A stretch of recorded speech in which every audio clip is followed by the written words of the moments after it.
A fine balance. A Slovak delegation leaves Taiwan with deals, warmer ties, but treads softly with the prospect of Beijing's reprisal. Although Taiwan is a young democracy, it stands firm on the front lines of the global struggle with authoritarianism. Taiwan takes a stand against authoritarianism at the first ever Global Democracy Summit. I'm Sandy Chi reporting for TaiwanPlus at the Medicine factory in Hsinchu. I'll be looking into how Taiwan's first homegrown vaccine is bolstering its push to international approval. And when real life is even better than the movies, we reveal the surprise marriage of two Taiwan film stars.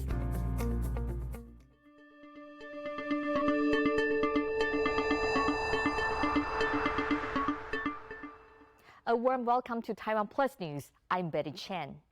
Economic deals signed, warmer ties, and friendlier relations. The latest Eastern European delegation to visit the country has left Taiwan with promises of more high-level interaction. A 43-member Slovak delegation wrapped up their 6-day trip on Friday evening.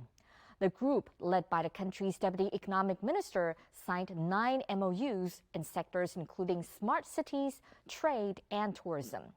Officials have also agreed to hold more trade talks in the Slovak capital, Bratislava, next year. The Slovak visit is the latest sign of warmer European sentiment toward Taiwan, but their departure came on the same day that Nicaragua broke diplomatic relations with Taiwan. Slovakia and Taiwan are like-minded partners. Slovakia is happy to have a partner, somebody who is sharing the same values. Our reporter James Chater spoke to analyst Matej Šimolčík in Bratislava about how Slovakia is trying to balance relations with Taiwan and China. He began by asking about the significance of the trip. We've already seen some outcomes of this new strengthened relationship back in October when the Taiwanese delegation was in Slovakia, when several MOUs in the spheres of technologies, smart cities, and so forth were signed. And we hope certainly that this will move the cooperation forward a little bit. And the highest member of the Slovakian delegation is the Deputy Economic Minister.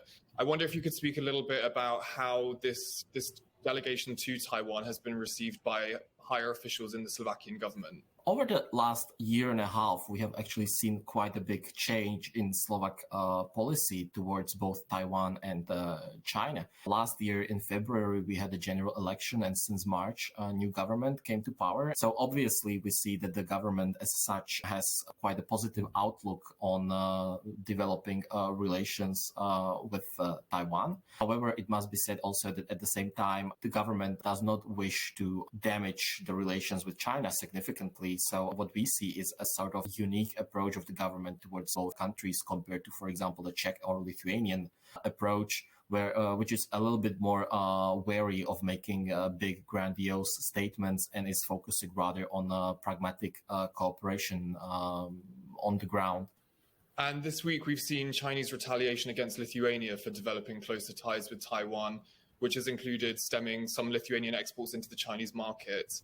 Do you think Slovakian officials will be particularly concerned by these developments, given that this delegation is one that is focused on trade?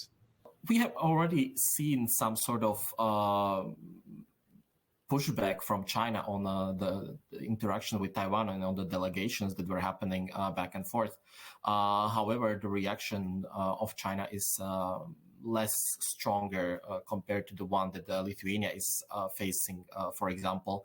I believe that this is due to the different approach that the Slovak government has been taking towards Taiwan compared to the Lithuanians that I've mentioned. Interestingly, the statement of the Chinese embassy that was published a few days ago was actually published only in the Chinese language and not in Slovak or in English even, which leads me to believe that the embassy was not even targeting the local public or local politicians with this kind of public outrage. The United States' first ever Global Democracy Summit has wrapped up with a resounding call to preserve freedoms and challenge rising authoritarianism. Taiwan's Digital Minister Audrey Tang was speaking on the second day of the Summit for Democracy and highlighted that democracies must invest in their citizens if they are to protect and advance their shared values. The U.S. President Joe Biden opened the summit with a warning that democracy around the world is on a backward slide. The virtual summit was attended by more than 100 world leaders. Tang offered her solution to reviving democratic legitimacy. To give no trust is to get no trust. As democracies, we must trust our citizens and invest in public infrastructures in the digital realm. This is the best and the only way to protect and advance our shared values. Today's summit is the perfect platform to bring democracies together and explore ways to collaborate. I look forward to discussions with you all. Thank you. Live long and prosper. For more on Taiwan's participation in the summit, our reporter Raf Wang spoke to Wen Qiyu, a former U.S. Department of State senior official and fellow at the Harvard University Kennedy School Ash Center for Democratic Governance. Well, Taiwan is a beacon of democracy and in some way is a role model for many other struggling countries. So, it is also a time when authoritarianism is on the rise.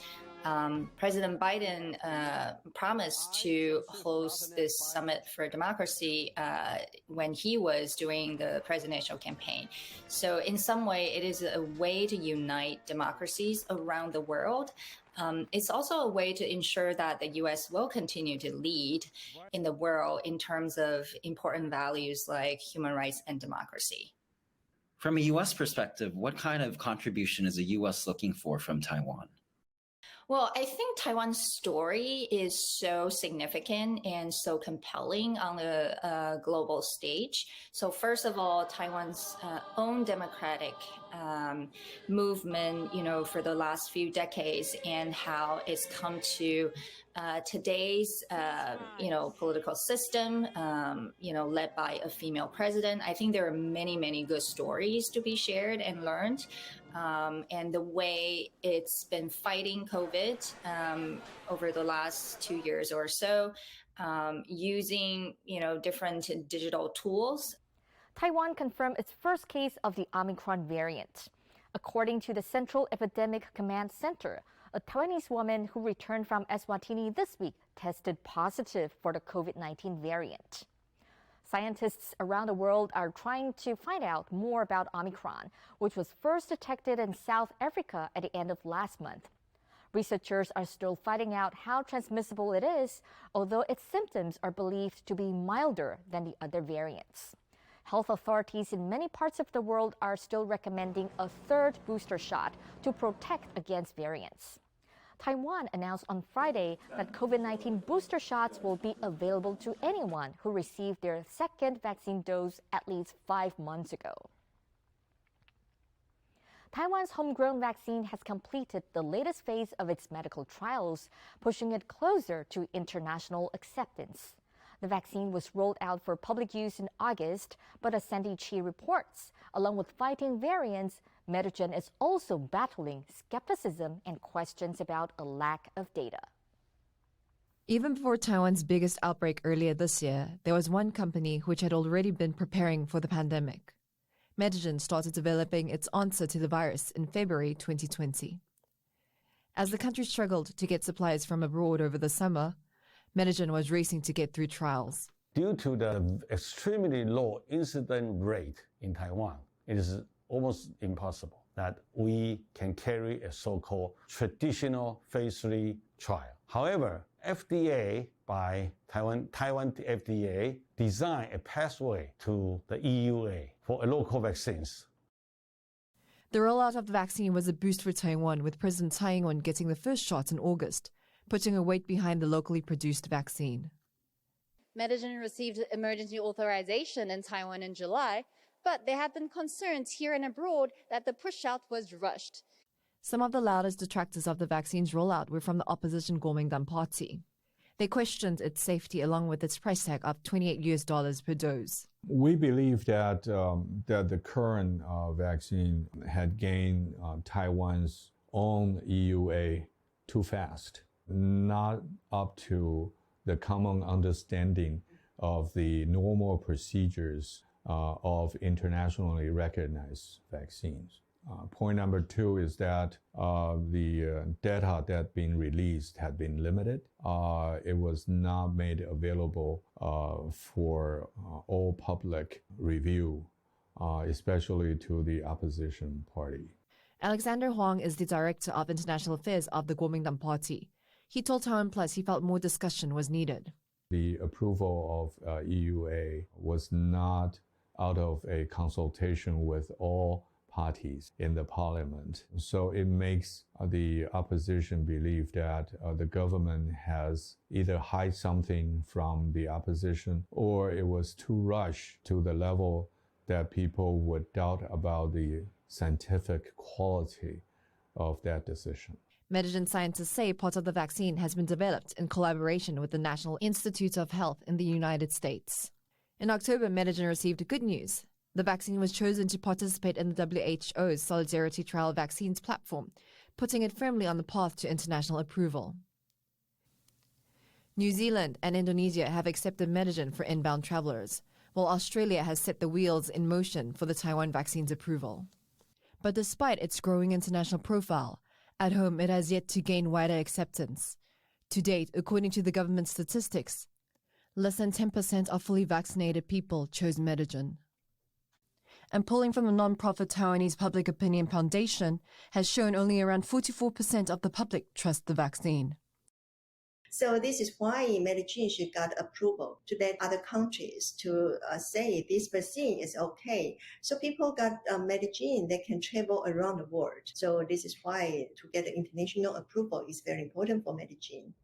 According to Medicine, having a homegrown vaccine has its advantages.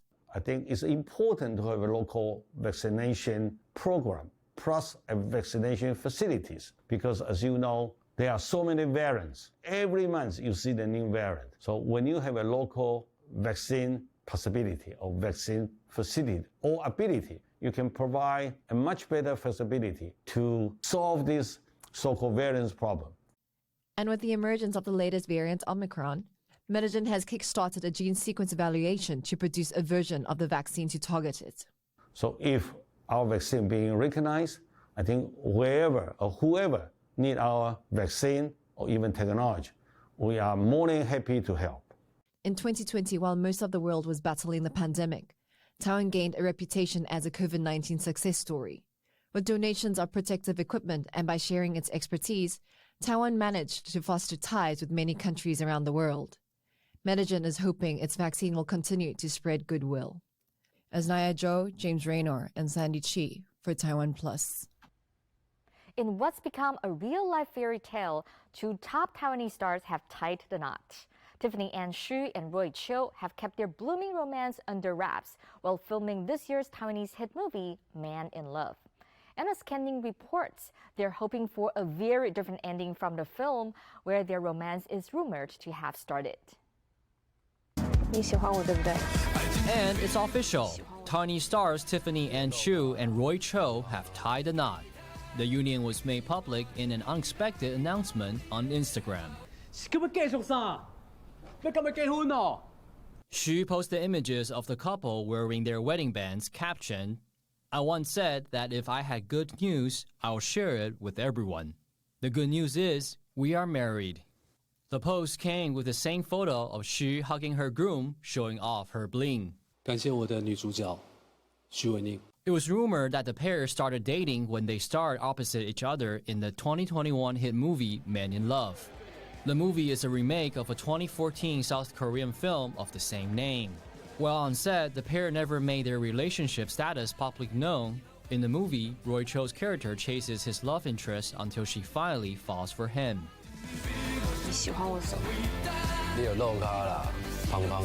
While it was a tragic and heartbreaking conclusion in the film, the celebrity pair's fans hope this real-life romance will have a happy ending. Rick Yi and Ken Ning for TaiwanPlus. Coming up, we look at how urban farming is taking root in a city. Details after the break.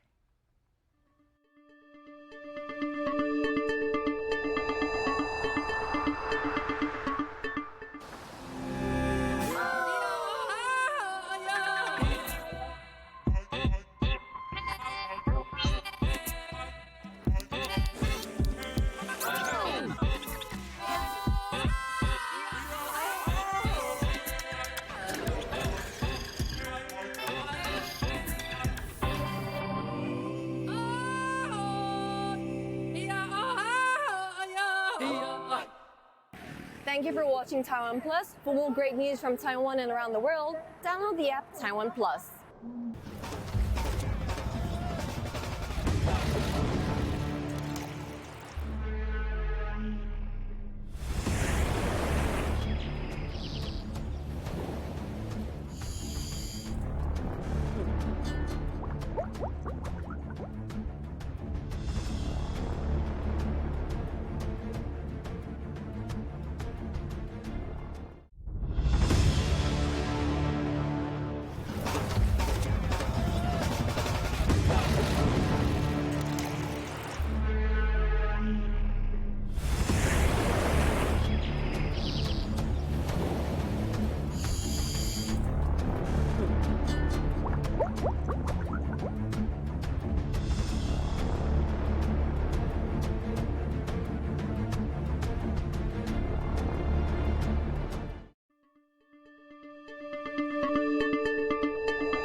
Welcome back. You're watching Taiwan Plus News. A reminder of our top story. A visit by a Slovak trade delegation to Taiwan has wrapped up with promises of more high-level interaction, but with a wary tone against reprisal from Beijing. This week, a Hong Kong court found publisher Jimmy Lai and 2 other pro-democracy activists guilty of inciting and taking part in an unlawful assembly. Lai, Laura Chow Hang Tong, and former journalist Gwyneth Ho were convicted in relation to a June 4th vigil commemorating the Tiananmen Square massacre. The trio will be sentenced at a later date. 74-year-old Lai, founder of the pro-democracy newspaper Apple Daily, is already serving 20 months in prison for his role in 2019 protests. Reporters Without Borders says press freedom is in free fall in Hong Kong in a report published this week called The Great Leap Backwards of Journalism in China. Our reporter Louise Watt spoke to Cedric Alviani, the director of the organization's East Asia Bureau in Taipei, about the situation in Hong Kong. Over the past 18 months, there have been a systematic and very violent suppression of freedom of the press. 18 months ago, the Chinese regime has adopted the national security law that allows the Hong Kong government to bypass the constitution, to bypass the basic law, and to engage in arbitrary detention and to accuse journalists on national security crimes that are actually defined in such a blurry manner that any crime can apply to any kind of journalism. For the first time in the recent history of Hong Kong, there are journalists and press freedom defenders detained in Hong Kong.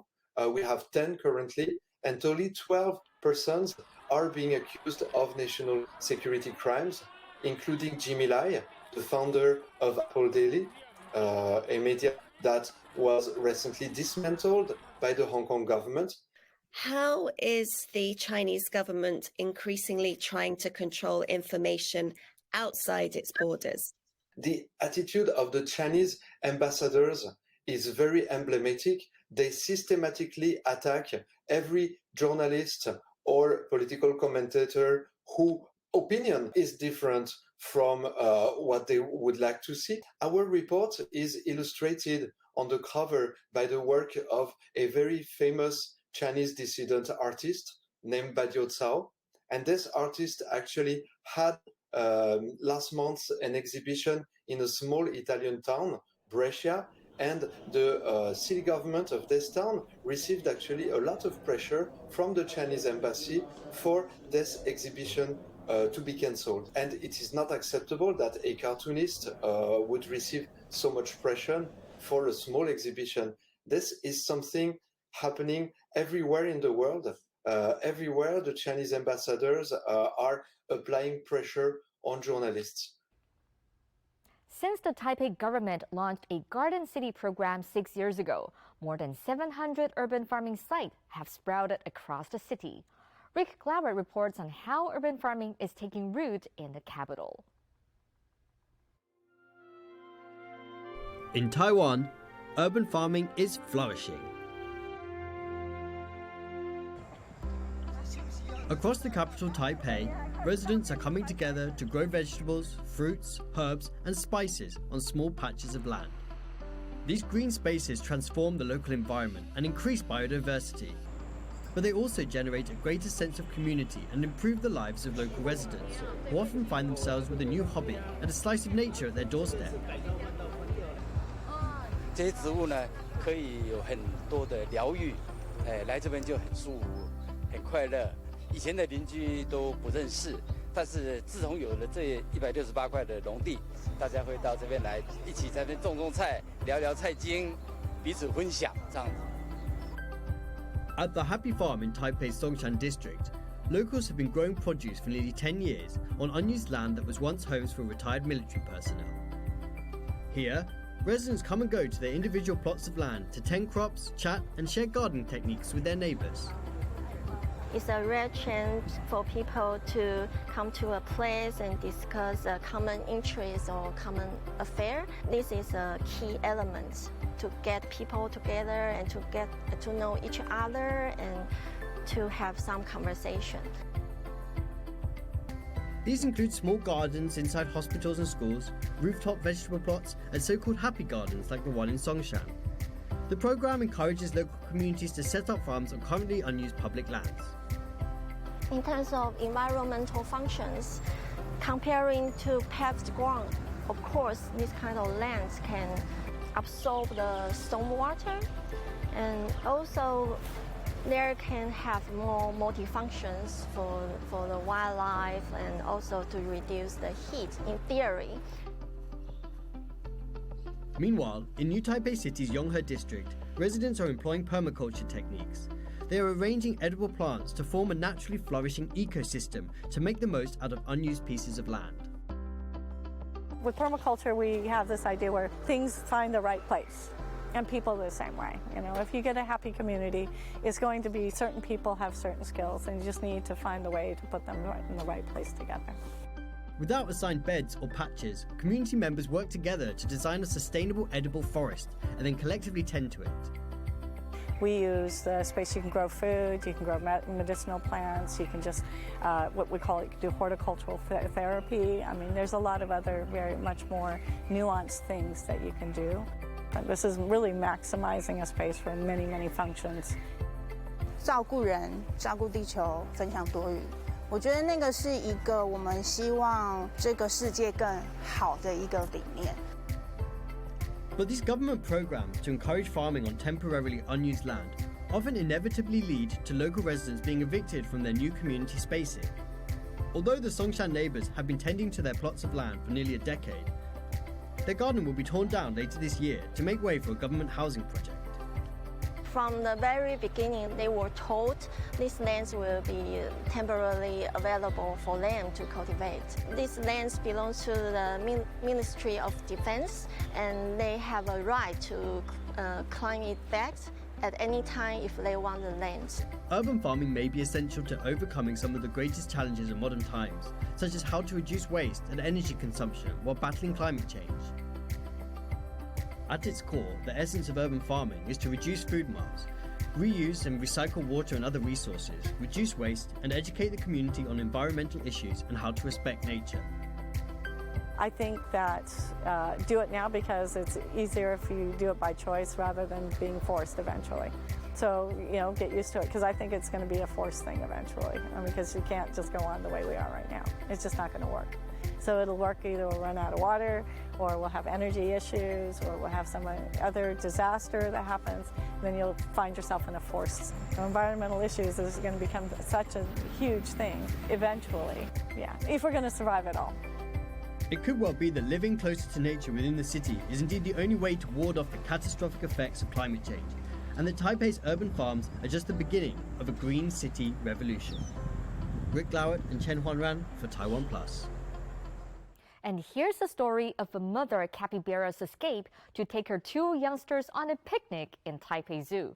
But as Canning reports, while the adventurous capybara family delighted visitors, the zookeepers did not find it entertaining. It was a walk in the park on a sunny afternoon for Mei Mei and her two kids, Jia Jia and Tong Tong. Zoo guests were surprised to see the animals making a slow-speed getaway. So how did they escape? The capybara family slid past zookeepers in their bid for freedom before enjoying the sights and sounds of Taipei Zoo. 妈妈带着小朋友就游到比较靠近联合兽社这个岛，被妹妹看到说那个门竟然是开的，所以她就觉得也许也可以出门逛逛街，那疏解地方妈妈的郁闷。In the end, the adventure would last about 20 minutes. Since the animals are harmless, the zookeepers decided to accompany them on their stroll and gently guide them back home. 再去检讨有作业的各种流程，希望同仁就说罩子要放亮一点，该随时有人守着门要守着门。With the doors now fully secured, the next time this family wants to escape, they'll need a key. Or perhaps a monkey. Ken Ning for TaiwanPlus. Thanks for watching TaiwanPlus News. I'm Betty Chen. We'll leave you with footage of the first commercially available personal electric flying car. For more stories from Taiwan and around the world, please download the TaiwanPlus app. Stay safe and see you next time.